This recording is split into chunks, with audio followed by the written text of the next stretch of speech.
In case you're wondering why people think Pierre Poilievre is like Donald Trump. Mr. Carney has no mandate. He has not been elected by the Canadian people. He's been installed by the Liberal establishment and Justin Trudeau's insiders. As for the Liberal leadership result, those numbers are either just pathetically low because Canadians did not want to vote for a weak, conflicted Mark Carney who had sold out the country by moving jobs and money out of Canada, or they show something more suspicious. It astonishes me that somebody who became an MP at the age of 24 does not know how our prime ministers are chosen.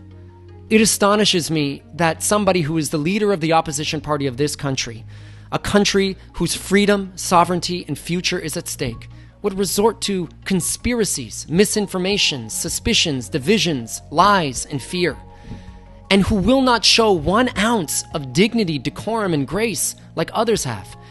But maybe it's not me who's astonished, but Poilievre himself, astonished that his once seemingly impenetrable lead in the polls has now vanished. But he should not be astonished, because we as Canadians, we're not stupid. We know that if somebody with Mark Carney's resume showed up at a job interview, that person would likely be hired on the spot. We are all learning his history and his story. Born into a middle-class family of teachers who, through his own aptitude and work ethic, got himself into Harvard, Oxford, rose to the highest echelons of finance, but when his prime minister, his conservative prime minister, asked him to serve, he did with aplomb, navigating us through the Great Recession better than anyone else.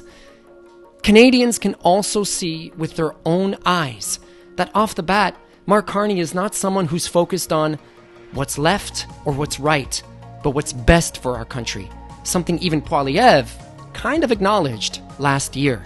He said that he agrees, this is Mark Carney, says he agrees that there should be a carbon tax conference where the premiers can come together and share their concerns. The ballot question of this election is clear. Is Mark Carney like Justin Trudeau, or is Pierre Poilievre like Donald Trump? If Pierre Poilievre keeps talking like this, or they show something more suspicious, then the answer is simple.